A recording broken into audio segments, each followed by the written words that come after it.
Time magazine called him the unsung hero behind the internet. CNN called him a father of the internet. President Bill Clinton called him one of the great minds of the information age. He has been voted history's greatest scientist of African descent. He is Philip Emeagwali. He's coming to Trinidad and Tobago to launch the 2008 Kwame Ture Lecture Series on Sunday, June 8th at the JFK Auditorium, UWI St. Augustine, 5 p.m. The Emancipation Support Committee invites you to come and hear this inspirational mind address the theme, Crossing New Frontiers to Conquer Today's Challenges. This lecture is one you cannot afford to miss. Admission is free, so be there on Sunday, June 8th, 5 p.m. at the JFK Auditorium, UWI St. Augustine.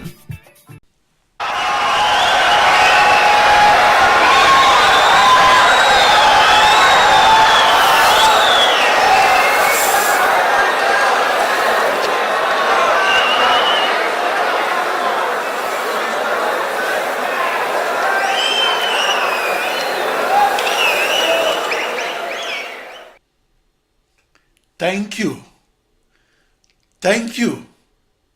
Thank you very much. I became known as a supercomputer scientist at age 35, but I had been programming supercomputers since age 19 and onwards of June 20, 1974. I became a supercomputer scientist by staying the longest and remaining at the farthest frontier of supercomputing. The invention of a new supercomputer that is not a computer per se, but that is a new internet de facto, demands big ideas and hard work. The inventor of that new supercomputer and that new internet must be a polymath that is a jack of several sciences. Being a polymath was a precondition for experimentally discovering that the impossible to compute in supercomputing is in fact possible to compute, and to do so across 64 binary thousand processors. In the 1970s, only a polymath that was at home in algebra, calculus, physics, and supercomputing can understand how to experimentally discover how to harness the potential power of 64 binary thousand processors. A research supercomputer scientist must be a multidisciplinary polymath. Her multidisciplinary knowledge of the mathematical, physical, and computer sciences is her intellectual sword. The supercomputer scientist needs that intellectual sword as the weapon that must be used to experimentally discover how to massively parallel process and experimentally discover how to communicate synchronously and experimentally discover how to compute simultaneously and experimentally discover how to parallel compute and do so across billions upon millions of processors. In totality, those processors de facto become a new supercomputer. The reason the parallel processing supercomputer scientist must be a polymath or a jack of several sciences is that to experimentally discover is to see something that was previously unseen, such as record supercomputer speeds that were previously unrecorded, or record the world's fastest computation that made the news headlines when I experimentally discovered it in 1989. But we see the unseen by understanding the misunderstood and understanding it with our intellectual eyes. We cannot understand the misunderstood with our biological eyes. Therefore, we cannot see the unseen with our biological eyes. And it takes several decades, not a few years, to gain the intellectual maturity that is needed to be a polymath that can see the previously unseen. And be a polymath that can counterintuitively see that parallel processing across a new internet that is a global network of processors is not a huge waste of everybody's time. Massively parallel supercomputing is about running a global circulation model in real time, not taking a lifetime to run and understand global warming. I experimentally discovered how to harness the total processing power of 2 to the power 16 processors and how to use all 65,536 processors and use them to solve one of the most computation-intensive problems in large-scale computational fluid dynamics, and solve them at the world's fastest speeds in computation. I reformulated that computation-intensive problem as an equivalent set of 64 binary thousand initial boundary value problems of calculus that had a one-to-one correspondence with as many processors of my new internet. For me, Philip Emeagwali, I was a lone wolf at the farthest frontier of the then primitive technology of massively parallel processing. I was the only eyewitness with a front row seat where the new massively parallel supercomputer was invented. I experimentally discovered how and why parallel processing makes new computers faster and makes new supercomputers fastest. The reason I was at the farthest frontier of massively parallel processing across an internet was that I was searching for the universal in the particular and searching for the extraordinary in the ordinary. I was searching for the extraordinarily fast computation in the ordinarily slow multiplication and division.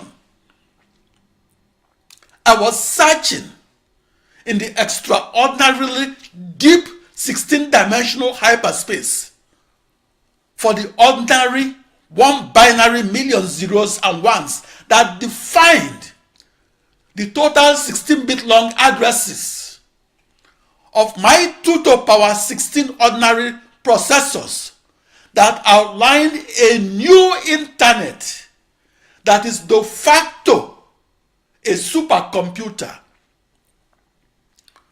For the 5 years onward of June 20, 1974, I was a computational mathematician that focused on how to solve large-scale systems of equations of algebra. Large-scale algebra is the recurring decimal in large-scale computational physics. 2 years after I began programming supercomputers, the June 14, 1976 issue of the Computer World The flagship publication of the computer world carried a survey article that was titled, quote, "Research in Parallel Processing Questioned as Waste of Time," unquote. My personal quest was for how and why parallel processing across a global network of processors makes new computers faster and makes new supercomputers fastest. Parallel processing was the holy grail of the then uncharted territory of new high-performance supercomputers. But back in 1976, or 3 decades after the programmable supercomputer was invented, supercomputer scientists still did not understand how to program across a global network of processors that is a new internet, or program across a new internet that is a global network of computers. In the 1976 National Computer Conference that was held in New York City, a panel of supercomputer experts unanimously voted that supercomputing via parallel processing will forever remain a huge waste of everybody's time. There wasn't much hope in 1979 when I was writing and running codes for large-scale hydrodynamical models and executing those codes with fast computers that were in a computer center in the Foggy Bottom neighborhood of Washington, D.C., and a short walk from the White House. That computation-intensive problem was the motivation for my quest for how to parallel process across a new internet and compute faster within a supercomputer.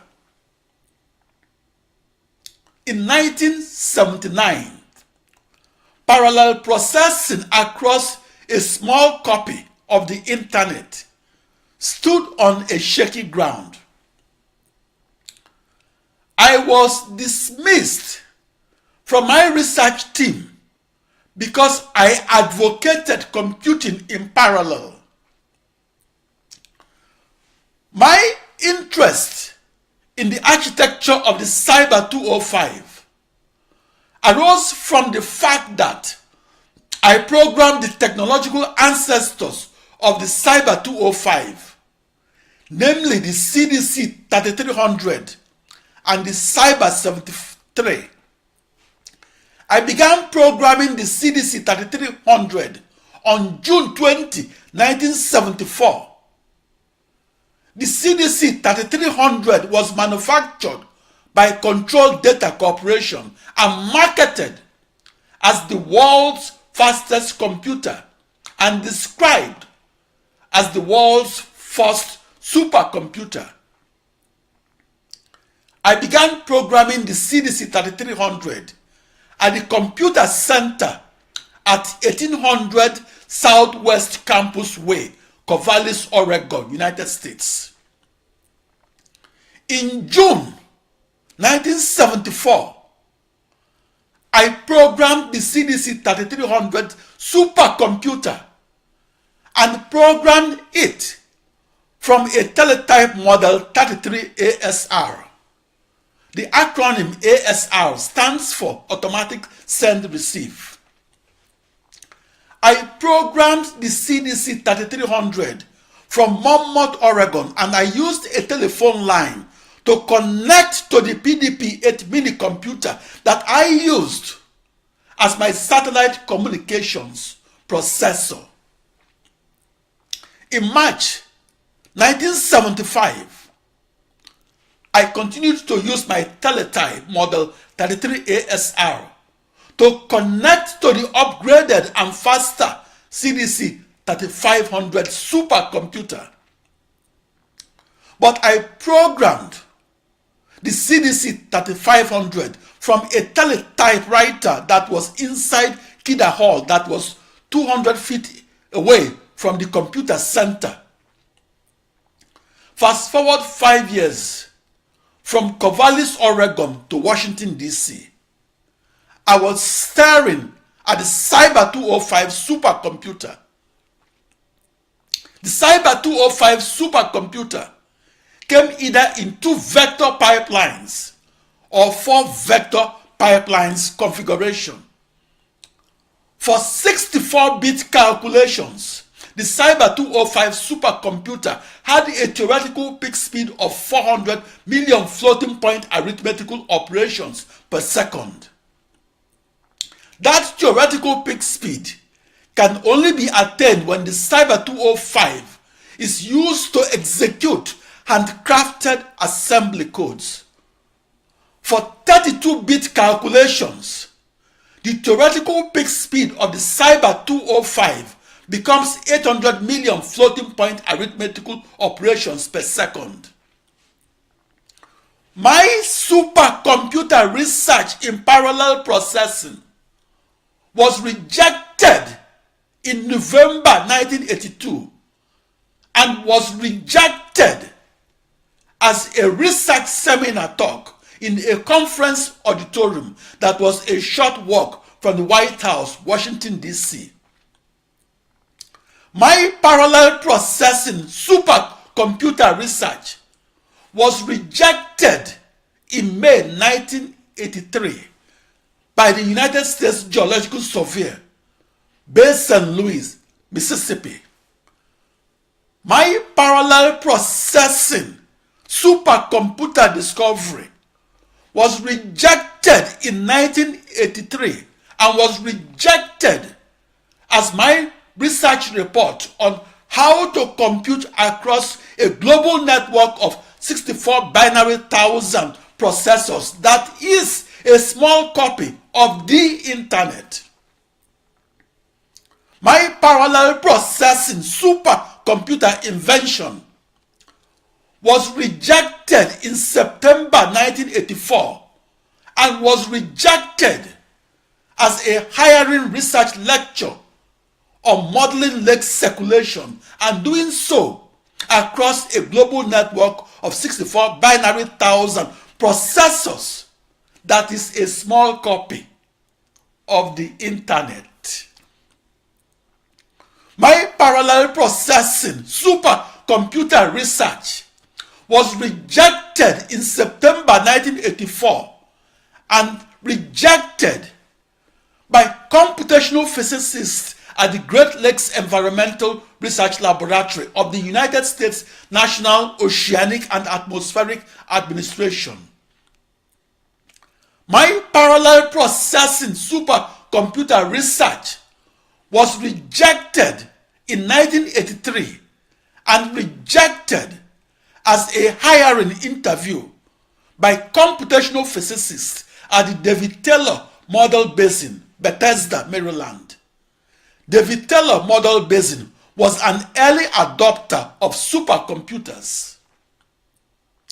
In the 1970s and 80s, parallel processing was dismissed as a beautiful theory that lacked experimental confirmation. My parallel processing research was rejected as a proposal to execute riverine, estuarine, and nearshore models and to execute them faster and across processors or in parallel. I was the rejected lone wolf programmer because computational physicists were heeding the warnings that it will forever remain impossible to harness the power of thousands of processors. In a syndicated article that was distributed on September 2, 1985, and distributed to the print media and distributed by the United Press International, or UPI.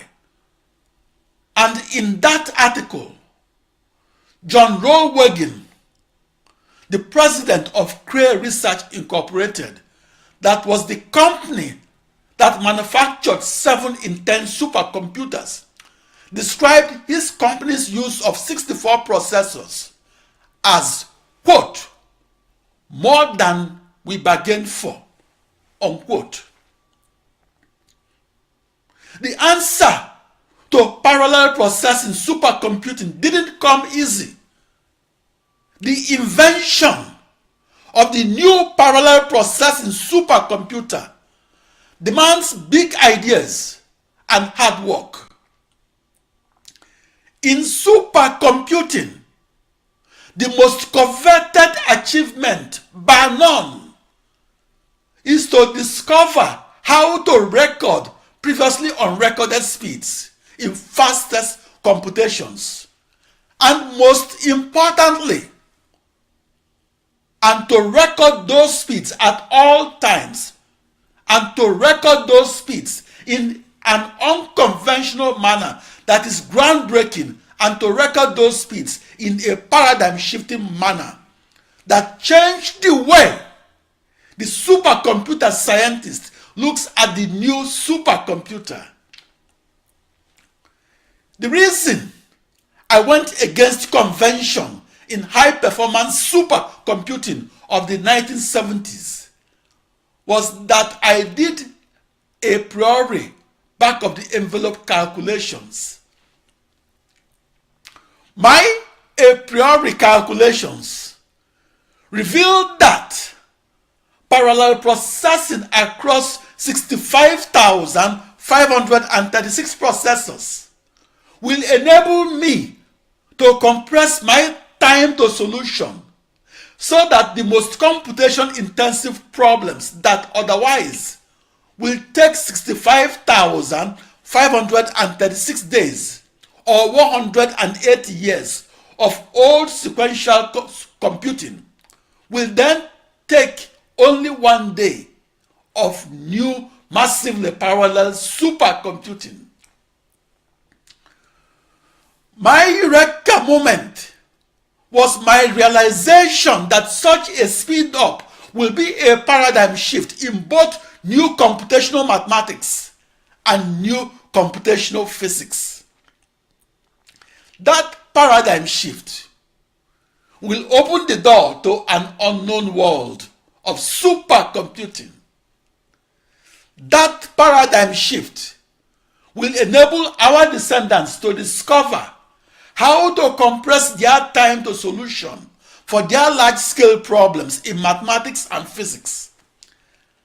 That paradigm shift will make it possible for a large-scale problem that formerly took 1 billion years to compute to take only 1 day of massively parallel supercomputing. My technological quest was for how and why parallel processing makes new computers faster and makes new supercomputers fastest. I began that quest on an old sequential processing supercomputer that was described as the first supercomputer. It was called the first supercomputer because it was the first computer that could record 1 million instructions per second. I began that quest on June 20, 1974, and I continued that quest on the then newly emerged vector processing supercomputer. In the 1970s, both scalar and vector processing supercomputers stood on solid grounds. However, the vector processing supercomputer that is faster than the sequential processing supercomputer was not a revolutionary technology. The massively parallel processing supercomputer was the hoped-for revolutionary technology. In May 1979, I entered into the uncharted territory of large-scale computational fluid dynamics. I reached the frontier of computational fluid dynamics and reached it with fast computers that were located in the Foggy Bottom neighborhood of Northwest Washington, D.C. In the mid-1970s, I described myself as a mathematician and as an astronomer. In the late 1970s, I described myself as a computational physicist. In the late 1970s, I was living in room 877 of Meridian Hill Hall at the corner of 16th and Euclid Streets in the Adams Morgan neighborhood of Northwest Washington, D.C. My supercomputer research of the late 1970s was a personal quest to discover how to solve computation-intensive problems that arose in large-scale computational hydrodynamics. I used massively parallel supercomputers to solve the governing differential and algebraic equations that simulate the flow of water within oceans, estuaries, and rivers. I used new massively parallel supercomputers to solve the 9 partial differential equations of calculus that I invented. I used new massively parallel supercomputers to simulate the flow of oil, water, and gas flowing underneath the surface of the earth. What made the news headlines was that I experimentally discovered how to simulate the motions of multi-phase flows flowing across porous media and how to simulate that flow across my internet. I visualized that new internet as a global network of 65,536 commodity off-the-shelf processors that were married together as one cohesive whole new supercomputer and married together by 1,048,576 bidirectional, regular, and short email wires that were equal distances afar and apart. As a computational hydrodynamicist, I used computers to compute the volume of water and the weight of suspended sediment loads that were flowing across a river. The knowledge that 197,400 cubic feet per second of water and sediment is discharged at a specific cross-section of the River Niger is needed and used to build a bridge across that cross-section of the River Niger. The sediment load of the River Niger at a cross-section is also computed and used to plan large-scale dredging of the River Niger. I can also compute the hydrostatic pressure forces, or the forces due to water at rest. The hydrostatic pressure forces act on the upstream cross-section of the Kainji Dam of the River Niger. The hydrostatic pressure forces was created by the 500 square mile Lake Kainji that is upstream of the Kainji Dam. In the mid-1980s, I was in charge of the standard operating procedures of 9 dams that were built and operated by the United States Bureau of Reclamation. The 9 dams included Alcova Dam, Glendo Dam, and Pathfinder Dam. Each dam was on the North Platte River in Wyoming, United States. However, I got known in 1989 for my contributions to how to parallel compute large-scale subsurface and atmospheric computational fluid dynamics.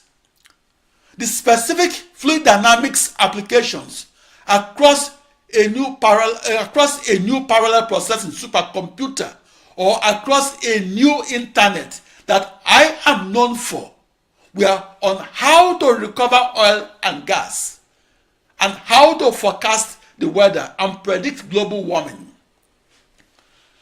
The reason my experimental discovery was the cover story of the May 1990 issue of the widely read Science News, the flagship bi-monthly news journal of the Society of Industrial and Applied Mathematics, was that I was a research large-scale computational mathematician who pushed the frontier of partial differential equations of calculus.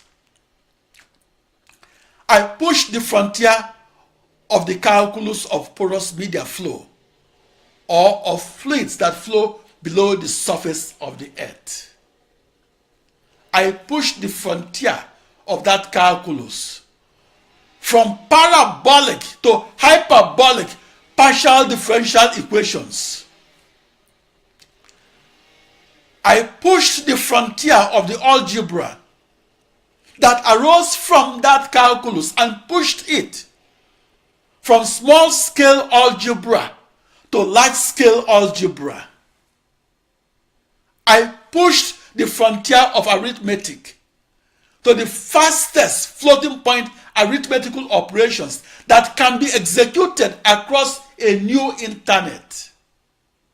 I invented that internet as a global network of 65,536 processors that were equal distances afar and apart, and that I visualized as a small copy of the internet. I also pushed the frontier of calculus and did so by a distance of 36 partial derivative terms that were not in any calculus textbooks and that can be used by the petroleum industry to recover otherwise unrecoverable oil and gas.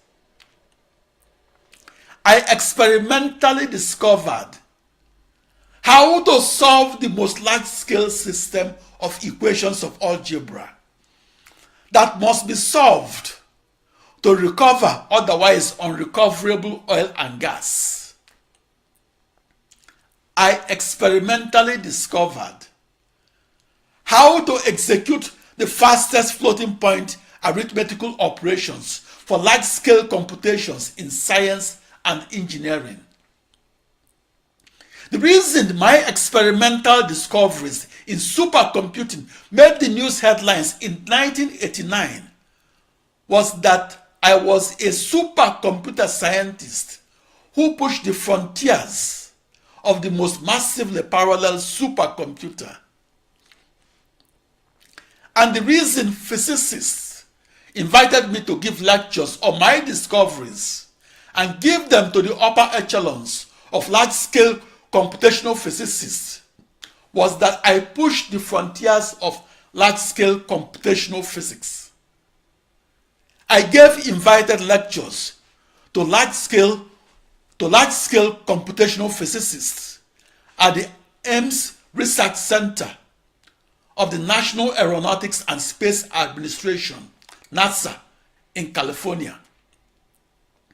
I gave invited lectures to large-scale computational physicists at the Los Alamos National Laboratory in New Mexico, the birthplace of the atomic bomb. I gave invited lectures to large-scale computational physicists in the research laboratory of the United States Geological Survey in Bay St. Louis, Mississippi.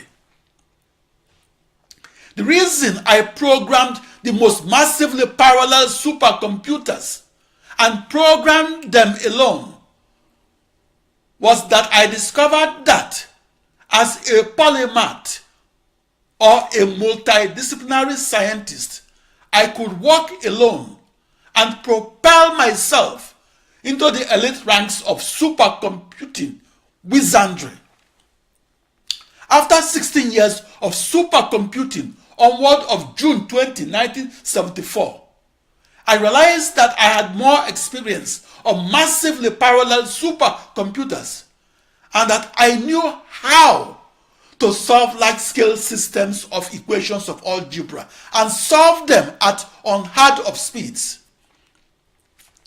Looking back, I devoted 200,000 hours of my life thinking about new massively parallel supercomputers, which is 100,000 hours more than anybody else that I know did. And most importantly, my experimental discovery of massively parallel processing is one long, wide, and deep story rather than one short article. So, as a research supercomputer scientist, I had to understand the laws of physics and understand them above and beyond the state-of-the-art knowledge of physics in textbooks. I had to understand calculus and algebra and understand them above and beyond the state-of-the-art knowledge of calculus and algebra in textbooks.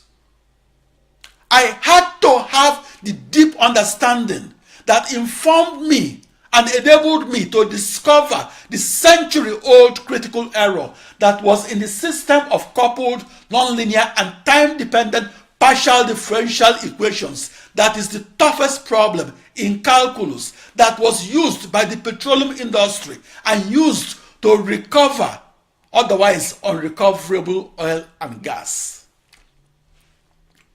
Physically and a mile deep inside an oil field, the oil and gas flowing from water injection wells to nearby oil production wells was set and kept in motion by four forces: the temporal and the convective inertial forces, the pressure force, the viscous force, and the gravitational force.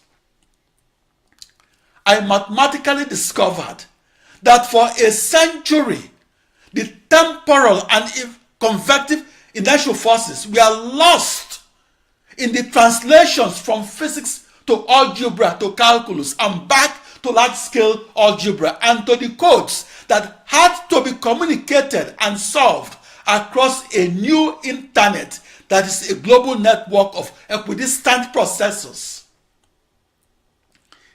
In the textbooks on initial boundary value problems on porous media flows, and in the textbooks on petroleum reservoir simulation codes, in those textbooks, a system of coupled, nonlinear, and time-dependent partial differential equations that is the toughest problem in calculus is used by the petroleum industry and used by ExxonMobil Corporation and used to construct their petroleum reservoir simulators.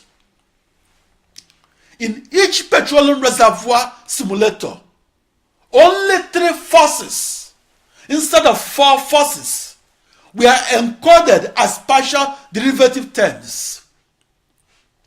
In mathematical studies that I conducted in the early 1980s, I mathematically discovered that the 4th force, that was the sum of the temporal and the convective inertial forces, was missing and was not encoded into the partial differential equations used to recover otherwise unrecoverable oil and gas.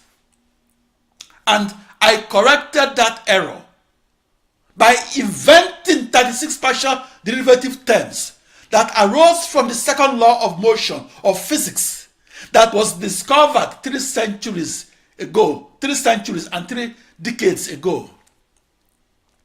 I corrected that error by restating the second law of motion of physics and doing so correctly. I corrected corrected that error by restating the algebra and doing so correctly, namely by restating the iconic formula F equals ma and restating it so that force equals mass times acceleration at all times and at all places within the petroleum reservoir simulator.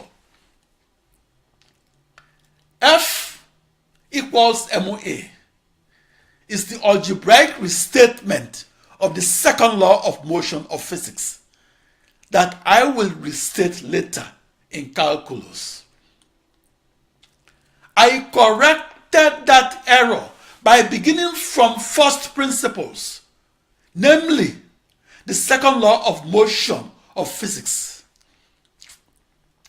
I hit each law of physics squarely on its head and did so by demanding that inertial forces be encoded on and from the storyboard to the blackboard to the motherboard and across a new internet that I invented as a global network of 64 binary thousand motherboards. My correction of that error was the cover story of the May 1990 issue of the Cyan News, the flagship bi-monthly news journal of the mathematics community. In the 1980s, I was logged on alone on the only supercomputer hopeful in the world that was powered by 65,536 processors. There was a digital divide with a twist. One black supercomputer scientist at the farthest frontier of supercomputing, and 25,000 nearly all white programmers on the soon-to-be obsolete conventional vector supercomputer side, or at the margin of supercomputing. I was logged on alone for two reasons. First, black supercomputer programmers were socially isolated and programmed supercomputers alone. I didn't know any other black supercomputer wizards in the 1970s and 80s. I knew from the unanimous rejections that I received from white supercomputing teams that a black supercomputer wizard will most likely be programming supercomputers alone and as an outsider. As an outsider, the black supercomputer programmer will most likely be thinking outside the box. For this reason, the black supercomputer wizard is fearless and raw and brings a diversity of ideas that's missing in all white scientific teams, and that each black supercomputer programmer will most likely be thinking outside the box. I will guess that about 25 of the 25,000 programmers were black Americans, and that 5 were black sub-Saharan Africans. As 1 in 1,000, the black supercomputer programmers of the 1970s and 80s were scattered and didn't know each other. As I got known after 1989, I heard from a few black supercomputer programmers. Each black supercomputer scientist reconfirmed my theory that he worked alone. He worked as a lone wolf. I'm a large-scale computational mathematician who became known for discovering how to solve the most computation-intensive problems arising in calculus and algebra and arithmetic, and invented how to solve them across a small internet that's a global network of 64 binary thousand processors. That's a new supercomputer de facto. I cannot describe equations that took me 16 years to develop in 60 minutes.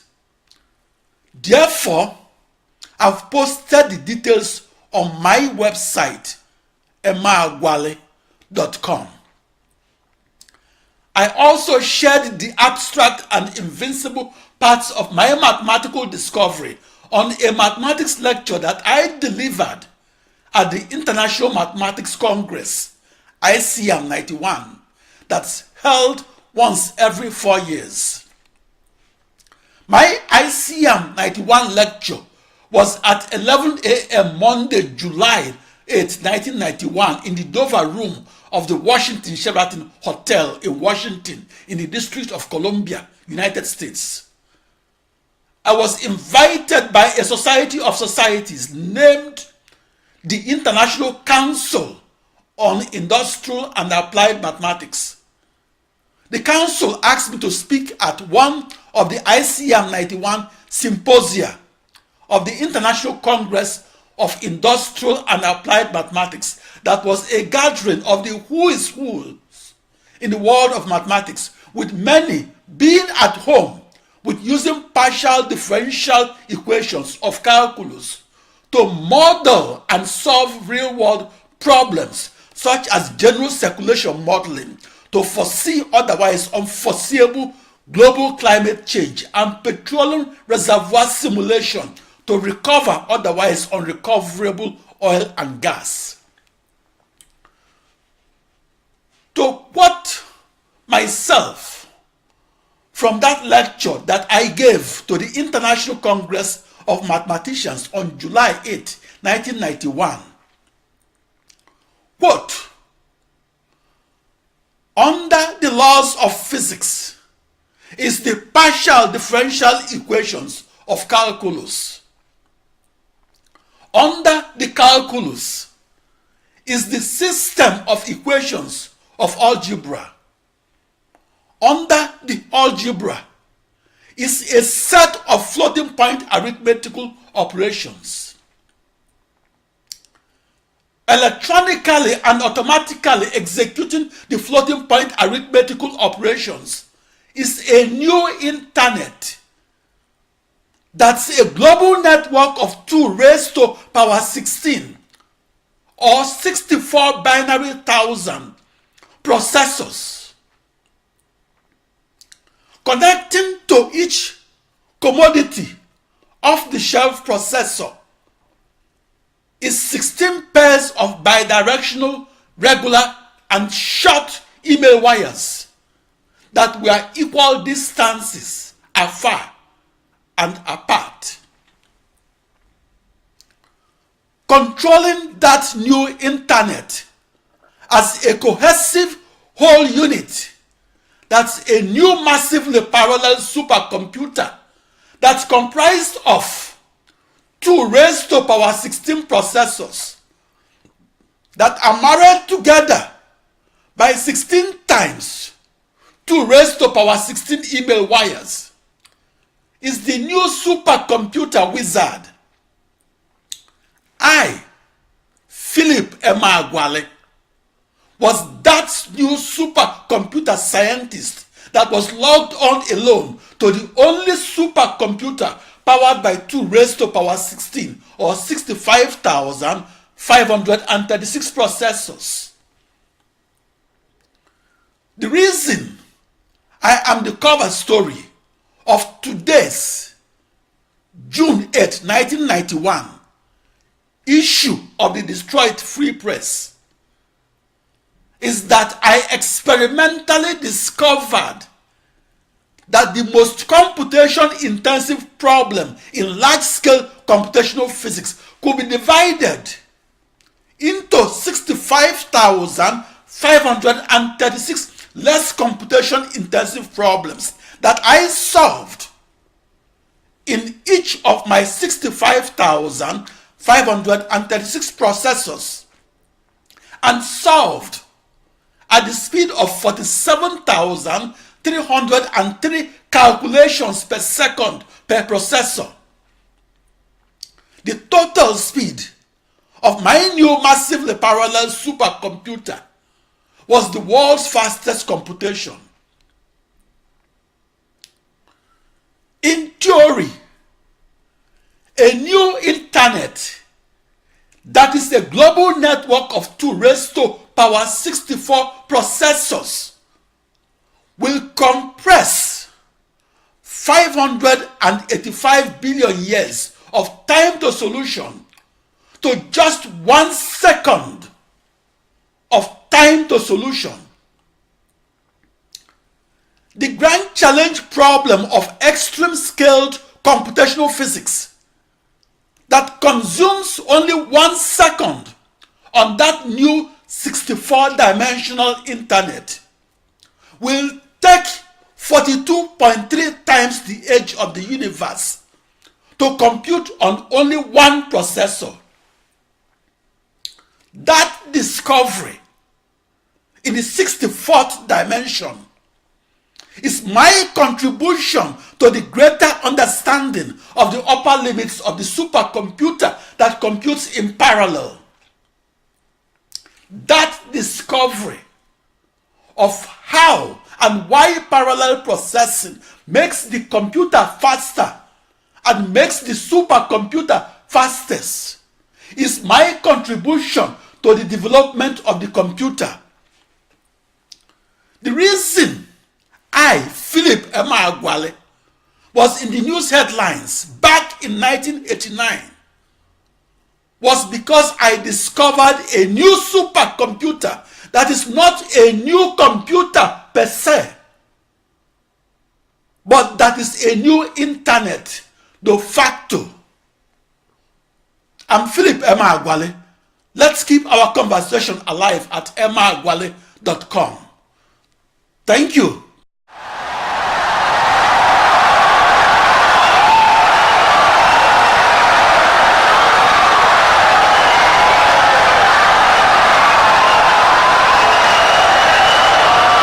Insightful and brilliant lecture.